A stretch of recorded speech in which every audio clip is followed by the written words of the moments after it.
Hello दोस्तों, तो आज हम शुरू करेंगे अध्याय 5 जो है जनजातियाँ, खानाबदोश और एक जगह बसे हुए समुदाय। मतलब जो एक जगह जो लोग रहते हैं उसके बारे में। तो हम शुरू करते हैं। जैसा कि हम पिछले कुछ अध्यायों में देख रहे हैं कि राज्यों का राजाओं का उदय होता है, राज्यों का उदय होता है और फिर धीरे धीरे उनका पतन की ओर वे अग्रसर रहते हैं।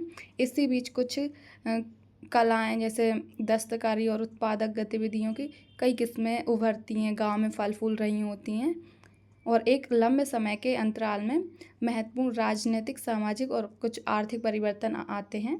लेकिन सामाजिक परिवर्तन एक जगह हमेशा समान नहीं होते। हमें पता है कि हर जगह उनकी रहन सहन अलग रहती है, उनकी वहाँ की संस्कृति अलग रहती है, उनका बोलना सब कुछ मतलब सारी चीज़ें अलग रहती हैं, सब सेम सेम नहीं रहती। इस उपमहाद्वीप के एक बड़े हिस्से में समाज वर्ण के नियमानुसार पहले से ही विभाजित था। मतलब पहले राजाओं ने जातियाँ बनाई थी, कौन ब्राह्मण कौन क्षत्रिय, मतलब ऊंच नीच का भी व्यवहार था वहाँ पे, समाज वर्ण थे किस आधार पे कैसे लोग, तो इन सब के बारे में भी देखा हमने। तो ब्राह्मणों द्वारा सुझाए गए ये नियम बड़े बड़े राजाओं के राज्यों द्वारा स्वीकार किए गए थे। मतलब ब्राह्मणों द्वारा ये सुझाव सुझाए जाते थे, फिर राजा उनको लोगों को बताते थे पालन करने के लिए। और ऊंच नीच, अमीर गरीब, इनके बारे में देखा हमने। दिल्ली के सुल्तानों मुगलों के काल में श्रेणीबद्ध समाज ज़्यादा जटिल हो गया था। मतलब दिल्ली के सुल्तानों के टाइम पर, मुग़ल पीरियड्स के टाइम पे श्रेणीबद्ध समाज ज़्यादा जटिल था। अब हम देखते हैं कि बड़े शहरों से परे जनजातीय समाज, मतलब बड़े शहरों से हट के जनजातीय समाज। मतलब हम जनजाति के बारे में देखेंगे तो हम शुरू करते हैं कि मतलब जो ब्राह्मण लोग थे वह अलग अलग समूह में बांटते थे लोगों को, कौन है किस वर्ण में आएगा। लेकिन कुछ लोग ऐसे रहते थे जो उनके इन नियमों को, कर्मकांड को नहीं मानते थे, जिन्हें हम अक्सर जनजाति और ना असमान वर्गों में विभाजित होते थे, जिन्हें हम जनजाति के रूप में जानते हैं। वह जनजाति ऐसी रहती थी, सब लोग साथ में रहते थे। वो किसी के चाहे वो कोई समूह में बांटे, ब्राह्मण लोग वो उसे नहीं मानते थे, वो अपने हिसाब से रहते थे। प्रत्येक जनजाति के सदस्य नातेदारी के बंधन से जुड़े होते थे। मतलब एक दूसरे से संबंध रहते थे, नातेदार रिश्तेदारी रहती थी। कई जनजातियां खेती से अपना जीविकोपार्जन करती थी, मतलब खेती से अपना जीवन चलाती थीं। कुछ दूसरी जनजातियों के लोग शिकारी, संग्राहक या पशुपालक थे और कुछ लोग शिकार करते थे, पशुपालक करते थे। इस तरह से आखिर तक थे। प्रायः वे अपने निवास स्थान के प्राकृतिक संसाधनों का पूरा इस्तेमाल करने के लिए इन गतिविधियों का मिला-जुला रूप अपनाते थे। कुछ जनजातियाँ खानाबदोश थीं और वे एक जगह से दूसरी जगह घूमती रहती थीं। मतलब वे अपना जीवन चलाने के लिए एक स्थान से दूसरे स्थान पे मतलब जिन्हें हम घूमंतू बोलते हैं, वो लोग एक स्थान से दूसरे स्थान जाते रहते और वे ज़्यादातर अक्सर जनजातियों के लोग जंगलों में ही रहना पसंद करते थे। जनजातीय समूह संयुक्त रूप से भूमि और चारागाहों पर नियंत्रण रखते थे और अपने खुद के बनाए नियमों के आधार पर परिवार के बीच इनका बंटवारा करते थे। मतलब वो किसी और का नियम नहीं मानते थे, वे अपना खुद का नियम बनाते थे, फिर उसके बाद अपने परिवारों में बंटवारा भी करते थे। इस उपमहाद्वीप के विभिन्न हिस्सों में कई बड़ी जनजातियां फली फूली। सामान्यतः ये जंगलों, पहाड़ों, रेगिस्तानों और दूसरे दुर्गम शहरों पर निवास करती थी। कभी कभी जाति विभाजन पर आधारित अधिक शक्तिशाली समाज के साथ उनका टकराव होता था और कई मायनों में इन जनजातियों ने अपनी आज़ादी को बरकरार रखा और अपनी हलहदा संस्कृति को बचाया। लेकिन जाति आधारित और जनजाति समाज दोनों अपनी विविध किस्मों की ज़रूरतों के लिए एक दूसरे पर भी निर्भर रहते थे। टकराव और निर्भरता के इस संबंध ने दोनों तरह के समाजों को धीरे धीरे बदलने का काम भी, मतलब जब जाति विभाजन के लिए मतलब बहुत उनका शक्तिशाली समाजों के साथ टकराव भी हुआ। कोई कोई कोई जाति और जनजाति समाज दोनों की अलग अलग विविध किस्में रहती थीं, जो एक दूसरे पर निर्भर भी रहती थी। इस तरीके जनजाति लोग कौन है, तो अब समकालीन इतिहासकारों और मुसाफिरों ने जनजातियों के बारे में बहुत कम जानकारी दी है। कुछ अपवादों को भी छोड़ा है जिससे हमें पता चलता है। तो जनजातीय लोग भी लिखित दस्तावेज नहीं रखते, मतलब वो लोग जो हैं लिखित दस्तावेज नहीं रखते थे, लेकिन रीति रिवाज और वाचिक मौखिक परंपराओं का भी संरक्षण करते थे। ये परंपरा हर नई पीढ़ी को विरासत में मिलती थी। आज के इतिहासकार जनजातियों का इतिहास लिखने के लिए इन वाचिक परंपराओं का इस्तेमाल करने लगे हैं। जनजातीय लोग भारत के लगभग हर क्षेत्र में पाए जाते हैं। किसी भी एक जनजाति का इलाका और प्रभाव समय के साथ साथ बदलता रहता है। मतलब वो एक स्थान से दूसरे स्थान जाते हैं, इसलिए वह एक जगह पर ना रहकर अलग अलग जगहों पर उनका प्रभाव भी छोड़ते जाते हैं जहाँ जहाँ वो जाते हैं। कुछ शक्तिशाली जनजातियों का बड़े इलाकों पर नियंत्रण था। पंजाब में खोकर जनजाति 13वीं और 14वीं सदी के दौरान बहुत प्रभावशाली थी। यहाँ बाद में गख्खर लोग ज़्यादा महत्वपूर्ण हो गए। उनके मुखिया कमाल खान गख्खर को बादशाह अकबर ने मनसबदार बनाया था। मुल्तान और सिंध में मुगलों द्वारा अधीन कर लिए जाने से पहले लंगह और अरगुन लोगों का प्रभुत्व अत्यंत विस्तृत क्षेत्र पर था। मतलब बड़े क्षेत्रों पर भी प्रभाव था इनका। जनजाति जैसे हम समाज के ब्राह्मण जो लोग हैं वो वर्ण के आधार पर बांट देते हैं। यहाँ जनजातियों में भी अलग अलग तरीके के लोग रहते हैं, जैसे कोई खोकर जनजाति, कोई गख्खर जनजाति, इस तरीके से। उत्तर पश्चिम में एक विशाल और शक्तिशाली जनजाति थी बलोच। ये लोग अलग अलग मुखियाओं वाले कई छोटे छोटे कुलों में बटे होते थे। और पश्चिम हिमालय में गड्डी गडरियों की जनजातियाँ रहती थी। उपमहाद्वीप के सुदूर उत्तर पूर्वी भाग पर भी नागा, अहोम और कई दूसरे जनजातियों का भी पूरी तरह से प्रभुत्व था। अलग अलग जगह पर अलग अलग जनजातियाँ रहती थीं। मौजूदा बिहार और झारखंड के कई इलाकों में 12वीं सदी तक चेर सरदारियों का उदय हो चुका था। बादशाह अकबर के प्रसिद्ध सेनापति राजा मान सिंह ने 1591 में चेर लोगों पर हमला किया और उन्हें परास्त किया। उन्हें लूट कर अच्छा खासा माल इकट्ठा किया गया, लेकिन वे पूरी तरह अधीन नहीं बनाए गए। औरंगजेब के समय में मुगल सेनाओं ने चेर लोगों के कई किलों पर कब्जा किया और इस जनजाति को अपना अधीनस्थ बना लिया था। इस क्षेत्र में रहने वाले महत्वपूर्ण जनजातियों मुंडा और संताल थे, यद्यपि ये उड़ीसा और बंगाल में रहते थे। मतलब चेर जनजातियों पे अकबर ने, औरंगजेब ने, इन सब ने कब्जा कर रखे थे और अपने अधीन बना लिया था इनको। और कई कई जनजातियाँ बहुत शक्तिशाली भी रहती थीं। कर्नाटक और महाराष्ट्र की पहाड़ियाँ, कोली, वेरात तथा कई दूसरी जनजातियों के निवास स्थल थे। मतलब ज़्यादातर पहाड़ियों पर, जंगलों पर उनको यही सूट करता था, इसलिए वह ऐसी जगह पर रहते थे, क्योंकि उन्हें पशुपालक भी करना है, शिकार भी करना है, इसलिए। और वह एक जगह तो रहते नहीं थे, हर जगह पर घूमते रहते थे। कोली लोग गुजरात के कई इलाकों में भी रहते थे। कुछ और दक्षिण में कोरागा, वेतर, मारवाड़ा और दूसरी जनजातियों की विशाल आबादी थी। भीलों की बड़ी जनजाति पश्चिम और मध्य भारत में फैली हुई थी। मतलब जो भील लोग जो रहते थे, भील जनजाति के, वह पश्चिम और मध्य भारत में ज़्यादातर उनकी जातियाँ रहती थीं। 16वीं सदी का अंत आते आते उनमें से कई एक जगह बसे हुए खेतियार और यहाँ तक कि ज़मींदार बन चुके थे। मतलब धीरे धीरे जैसे समय बीतता गया, फिर वह एक स्थान पर रहकर अपनी खेती करने लगे और जमींदार मतलब अपनी ज़मीनें बनाने लगे। तब भी भीलों के कई कुल शिकारी संग्राहक बने रहे और कई लोग तो मतलब शिकारी अभी भी हैं, संग्राहक जो फल फूल इकट्ठा करते हैं, इकट्ठा करने वाले लोग, तो वह अभी भी वो रहते कुछ। मौजूदा छत्तीसगढ़, मध्य प्रदेश, महाराष्ट्र और आंध्र प्रदेश में गौंड लोग बड़ी तादाद में फैले हुए थे। खानाबदोश और घुमंतु लोग कैसे रहते थे, अब हम देखते हैं कि मतलब ये जो घुमंतु लोग हैं और खानाबदोश, ये लोग कैसे रहते थे। जो खानाबदोश मतलब जिन्हें हम चरवाहे बोलते हैं, चरवाहे उन्हें बोलते हैं जो गाय, बैल, भेड़ बकरियों को चराने जाते हैं दूर दूर तक, उन्हें चरवाहा बोलते हैं। तो खानाबदोश एक वही थे जो जानवरों के साथ दूर दूर तक घूमते थे और उनका जीवन सिर्फ दूध और पशुचारी उत्पादों पर निर्भर रहता था। मतलब जो पशुओं से मिलता था, दूध पर और उनके उत्पादों पर। वे खेतीहार ग्रस्तों से अनाज, कपड़े, बर्तन और ऐसी चीज़ों के लिए ऊन, घी इत्यादि का विनिमय भी करते थे। मतलब उन लोगों से जो चरवाहा वो अपने जो गाय बैल को चराने जाते थे, जिन लोगों के वह चरवा जाते थे चराने, उनसे विनिमय के तौर पे मतलब पैसों के तौर पर ये चीज़ें पाते थे।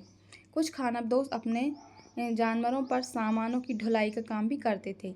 एक जगह से दूसरी जगह आते आते वे सामानों की खरीद फरोख्त करते थे। बंजारा लोग सबसे महत्वपूर्ण व्यापारी खानाबदोश थे। मतलब जो बंजारा लोग थे वह सबसे उच्च कोटि के व्यापारी और खानाबदोश थे। उनका कारवा टांडा कहलाता था। मतलब उनका जो कारवा था वह टांडा कहलाता था। सुल्तान अलाउद्दीन खलजी बंजारों का ही इस्तेमाल नगर के बाजारों तक अनाज की ढुलाई के लिए करते थे।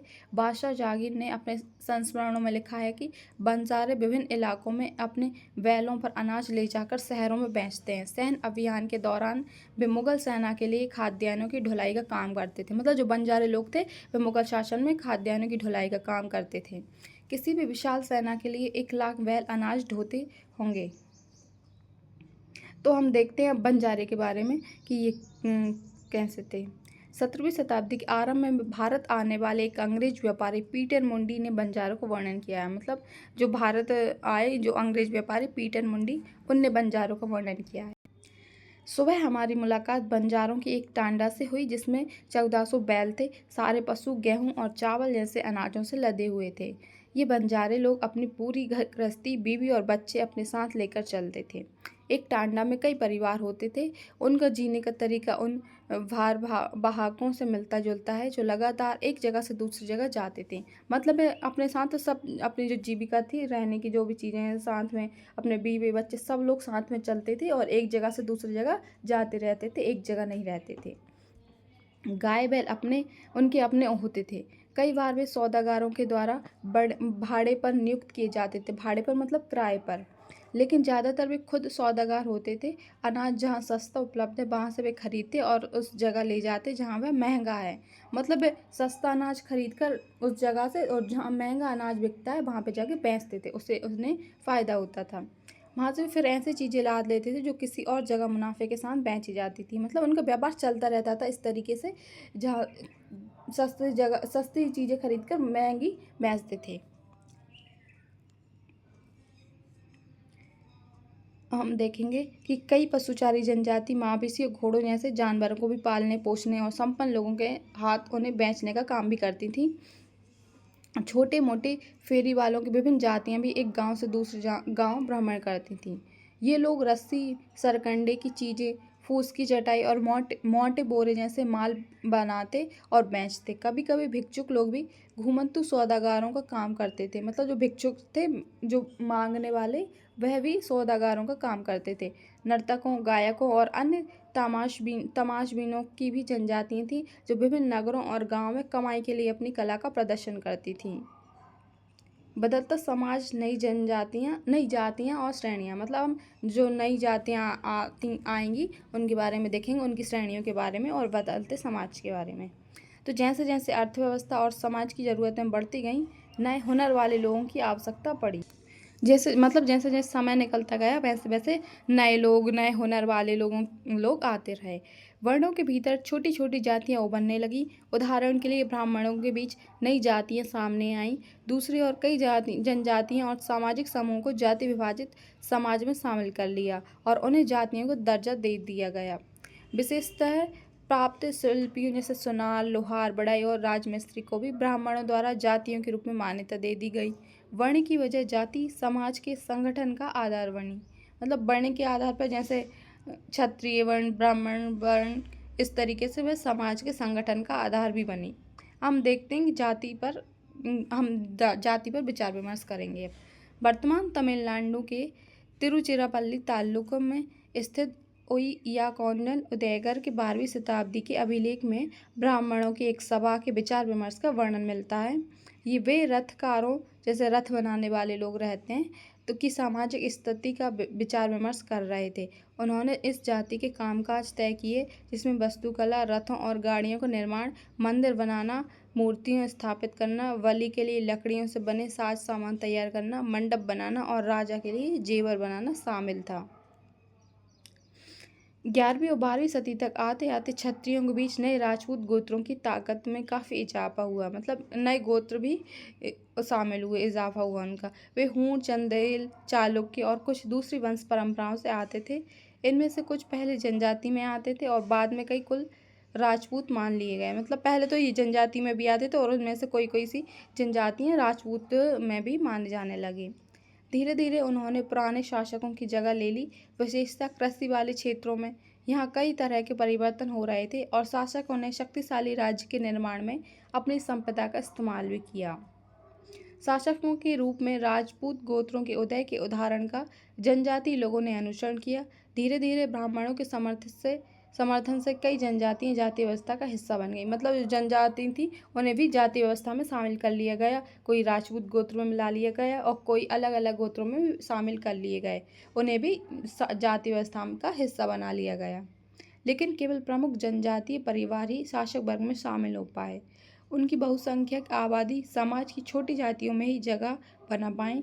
दूसरी तरफ पंजाब, सिंध और उत्तर पश्चिम सरहद की प्रभुत्वशाली जनजातियों ने काफ़ी पहले इस्लाम को अपना लिया था।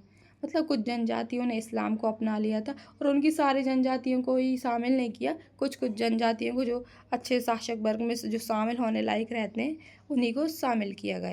और कुछ ने इस्लाम में अपना लिया था क्योंकि वह जाति व्यवस्था को नकारते थे, उन्हें पसंद नहीं थे जाति व्यवस्था, इसलिए वह इस्लाम में शामिल हो गए। सनातनी हिंदू धर्म के द्वारा प्रस्तावित गैर बराबरी वाला सामाजिक व्यवस्था इन इलाकों में बड़े पैमाने पर स्वीकार नहीं की गई। राज्यों की उत्पत्ति जनजाति लोगों के बीच हुए सामाजिक बदलाव से गहराई से संबंधित है। हमारे इतिहास के इस महत्वपूर्ण हिस्से के दो उदाहरण जैसे हैं, नज़दीक से एक नज़र में हम देखेंगे जो है गौंड लोग गोंडवाना नामक विशाल वन प्रदेश में रहते थे। वे स्थानांतरीय कृषि अर्थात जगह बदल बदल कर खेती करते थे। मतलब घूमंतु खेती जिसे हम बोल सकते हैं, झूम खेती। वो एक जगह पर ना रहकर अलग अलग जगहों पर अपनी खेती करते रहते थे। विशाल गौंड जनजाति कई छोटे छोटे कुलों में भी बटी हुई थी। प्रत्येक कुल का अपना राजा या रायत होता था। मतलब वह छोटे छोटे कुलों में बटी थी और उन कुलों के अपने अपने राजा और राज होते थे। जिस समय दिल्ली के सुल्तानों की ताकत घट रही थी, उसी समय कुछ बड़े गौंड राज्य छोटे गौंड सरदारों पर हावी होने लगे थे। अकबर के शासनकाल के इतिहास अकबरनामा में उल्लेखित है। गढ़कटांग के गौंड राज्य में 70,000 गांव थे। इन राज्यों की प्रशासनिक व्यवस्था केंद्रीकृत हो रही थी। राज्य गणों में विभाजित थे। हर गढ़ किसी खास गौंड कुल के नियंत्रण में था। ये पुनः 84 गांव की इकाइयों में विभाजित होते हैं, जिन्हें 84 कहा जाता था। 84 का उप विभाजन होतों में होता था, जो 12-12 गांव को मिलाकर बनते थे। बड़े राज्यों के उदय ने गौंड समाज के चरित्र को बदल डाला। मतलब उनके समूह में कुछ उदय होते छोटे छोटे कुलों में, फिर अलग अलग तरीके से, तो वह उनका मूलतः बराबरी वाला समाज धीरे धीरे असमान सामाजिक वर्गों में विभाजित हो गया। ब्राह्मण लोगों ने गौंड राजाओं से अनुदान में भूमि प्राप्त की और अधिक प्रभावशाली बन गए। गौंड सरदारों को अब राजपूत के रूप में मान्यता भी प्राप्त हो गई। इसलिए गढ़कटांग के गौंड राजा अमन दास ने संग्राम शहर की उपाधि धारण की। उनके पुत्र दलपत ने माहोब के चंदेल राजपूत राजा सालवाहन की पुत्री राजकुमारी दुर्गावती से विवाह भी किया। मतलब उन्हें राजपूत के रूप में मान्यता मिल जाती है। फिर वे अपना अलग से शासक बनाते हैं, संग्राम बनाते हैं और फिर वे राजकुमारी दुर्गावती से विवाह भी कर लेते हैं, जो राजपूत राजा सालवाहन की पुत्री होती हैं। दलपत की मृत्यु कम उम्र में हो गई। रानी दुर्गावती बहुत योग्य थी और उसने अपने 5 साल के पुत्र वीर नारायण के नाम पर शासन की कमान संभाली। मतलब जो दलपत की मृत्यु कम उम्र में हो जाती है, उसके बाद रानी दुर्गावती ही शासन संभालती हैं और अपने 5 साल के पुत्र के नाम पर वह अपने शासन की कमान संभालती है और वह खुद शासन करती हैं। उसके समय में राज्य का और अधिक विस्तार हुआ। 1565 में आसिफ खान के नेतृत्व में मुगल सेनाओं ने गढ़कटांग पर हमला किया। रानी दुर्गावती ने इसका जमकर सामना किया। उसकी हार हुई और उसने समर्पण करने के बजाय मर जाना बेहतर समझा। मतलब अब उसने उनको समर्पण करने की बजाय खुद की जान ले ली। उसका पुत्र भी तुरंत बाद लड़ता हुआ मारा गया। गढ़कटांग एक समृद्ध राज्य था। इसने हथियारों को पकड़ने और दूसरे राज्यों में उनका निर्यात करने के व्यापार को खासा धन कमाया। जब मुगलों ने गोंडों को हराया तो उन्होंने लूट में बेशकीमती सिक्के और हाथी बहुतायत में हथियार लिए। मतलब जब मुगल ने गोंडों को हराया था तो उन्होंने लूट में जो बेशकीमती सिक्के रहते थे, सिक्के को अपने कब्जे में कर लिए। हाथी भी बहुत मात्रा में मिले तो उन्हें भी अपने कब्जे में कर लिए। उन्होंने राज्य का एक भाग अपने कब्जे में ले लिया और शेष वीर नारायण के चाचा चंदर शाह को दे दिया। गढ़कटांग के पतन के बावजूद गौंड राज्य कुछ समय तक चलता रहा, लेकिन वे काफ़ी कमज़ोर हो गए और बाद में अधिक शक्तिशाली बुंदेलों और मराठों के खिलाफ उनके संघर्ष असफल रहे। मतलब धीरे धीरे वो लोग कमज़ोर होते गए और फिर वे दूसरों के अधीन होते गए। अहोम, अब हम बात करते हैं अहोम की। अहोम लोग मौजूदा म्यांमार से आकर 13वीं सदी में ब्रह्मपुत्र घाटी में बसे थे। उन्होंने जो भूस्वामी रहते हैं लोगों की पुरानी राजनीतिक व्यवस्था का दमन करके नए राज्य की स्थापना की। 16वीं सदी के दौरान उन्होंने चुटियों और कोच हाजों के राज्यों को अपने राज्य में मिला लिया। मतलब कुछ जनजाति हैं उन्हें भी अपने राज्य में शामिल कर लिया। उन्होंने कई अन्य जनजातियों को भी अधीन कर लिया, उन्हें भी अपने में मिला लिया। अहोमों ने एक बड़ा राज्य बनाया और इसके लिए 1530 के दशक में ही इतने वर्ष पहले आग्नेय अस्त्रों का इस्तेमाल किया, जो आग वाले जो अस्त्र रहते थे उनका भी यूज़ किया। 1660 तक आते आते वे उच्च स्तरीय बारूद और तोपों का निर्माण करने में सक्षम हो गए। मतलब पहले तो उन्हें धीरे धीरे कई जनजातियों को अपने में मिलाया, फिर एक बड़ा साम्राज्य बना लिया, फिर अस्त्रों का इस्तेमाल करते करते वह बहुत सक्षम हो गए थे। लेकिन अहोम लोग को दक्षिण पश्चिम से कई आक्रमण का सामना करना पड़ा। 1662 में मीर जुमला के नेतृत्व में मुगल ने अहोम राज्यों पर हमला किया। बहादुरी से सामना करने के बावजूद अहोम लोगों की पराजय हुई, लेकिन उस क्षेत्र पर मुगलों का प्रत्यक्ष नियंत्रण ज़्यादा समय तक बना नहीं रहा। मतलब ज़्यादा समय तक मुगल उन पर नियंत्रण नहीं कर पाए। अहोम राज्य बेगार पर निर्भर था। राज्य के जिन लोगों से जबरन काम लिया जाता था वे पाइका कहलाते। मतलब जिससे ज़बरदस्ती काम करवाया जाता था, जिसका मन नहीं था उसे भी काम करना पड़ता होता, उसे पाइका बोलते हैं। अहोम राज्य में एक जनगणना की गई थी। मतलब वहाँ पे जनगणना की गई थी कि समय समय पर बारी बारी से एक एक गांव के लोगों को यहाँ पाइका बनाकर भेजना पड़ेगा। इसके लिए जनगणना के बाद सघन आबादी वाले इलाकों से कम आबादी वाले इलाकों में लोगों को ट्रांसफ़र किया गया। इस प्रकार अहोम कुल टूट गया और 17वीं सदी तक पूर्वार्ध पूरा होते होते प्रशासन खासा केंद्रीकृत हो चुका था। मतलब धीरे धीरे करके स्थानांतरित होते गए वह, और इधर से उधर स्थानांतरित होते गए। उसके बाद ये अहोम कुल टूट गया। लगभग सभी वयस्क पुरुष युद्ध के दौरान सेना में अपनी सेनाएं प्रदान करते थे। दूसरे समय में वे बांध, सिंचाई व्यवस्था इत्यादि के निर्माण या अन्य सार्वजनिक कार्यों में जुटे रहते थे। अहोम लोग चावल की खेती के नए तरीके भी अमल में लाए। मतलब इन्होंने चावल की खेती कैसे की जाती है इसके नए नए तरीके भी लेके आए। अहोम समाज कुल में विभाजित था, जिन्हें खेल कहा जाता था। मतलब जो कुल में विभाजित रहते थे उन्हें खेल के नाम से जानते थे। वहाँ दस्तकारों की बहुत कम जातियाँ थीं, इसलिए अहोम क्षेत्र में दस्तकार निकटवर्ती क्षेत्र से आए थे। एक खेल के नियंत्रण में प्रायः कई गांव होते थे। किसानों को अपनी ग्राम समुदाय के द्वारा जमीन दी जाती थी।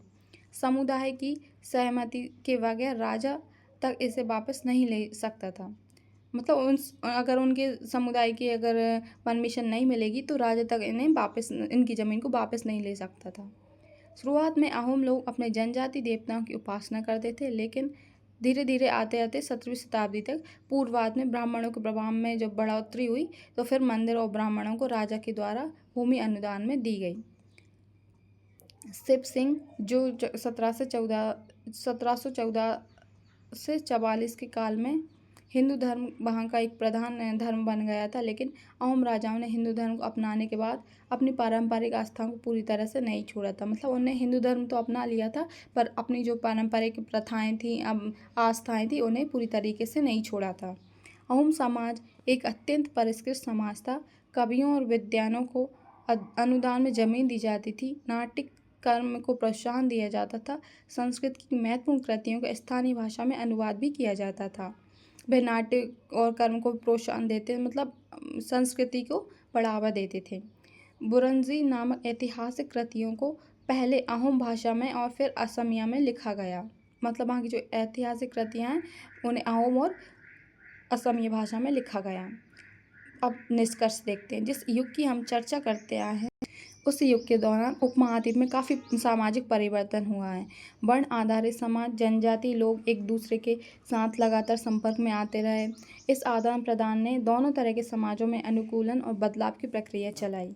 बहुत सी विभिन्न प्रकार की जनजातियाँ थीं, जैसे कि उन्होंने विभिन्न प्रकार की जीविका भी अपनाई। अलग अलग प्रकार की जब लोग रहे, अलग अलग प्रकार की जनजातियाँ रहीं, तो उनकी अलग अलग प्रकार की जीविकाएँ भी थीं। कालांतर में उनमें से कई जातियाँ आधारित समाज में शामिल हो गए। उनमें से कई जनजातियाँ जो समाज में शामिल हो गई, वो अपना लिए राजपूत धर्म या हिंदू, मतलब ये सब अपना लिए, और लेकिन कुछ जनजाति ही रहीं। लेकिन कईयों ने जाति व्यवस्था और सनातन हिंदू धर्म दोनों को ही नकार दिया। कुछ जनजातियों ने सुसंगठित प्रशासनिक व्यवस्था वाले विस्तृत राज्य की स्थापना की। इस तरह वे राजनीतिक रूप से ताकतवर हो गए। इसने उन्हें बृहत्तर और अधिक जटिल राज्यों और साम्राज्य के साथ संघर्ष की स्थिति में ला खड़ा था। मतलब जब वह किसी में शामिल नहीं हुए तो फिर उन्हें संघर्ष करना पड़ा लोगों से। तो आज हम ये चैप्टर होता है समाप्त। तो इस चैप्टर में हमने प्रमुख जनजातियों के बारे में देखा और कुछ शब्द भी यूज़ किए, जैसे वर्ण, जाति, टांडा, गढ़, चौरासी, वृहोत, भुइया, पाइका, खेल, उरंजी और जनगणना। इनके बारे में हमने पढ़ा और जाना।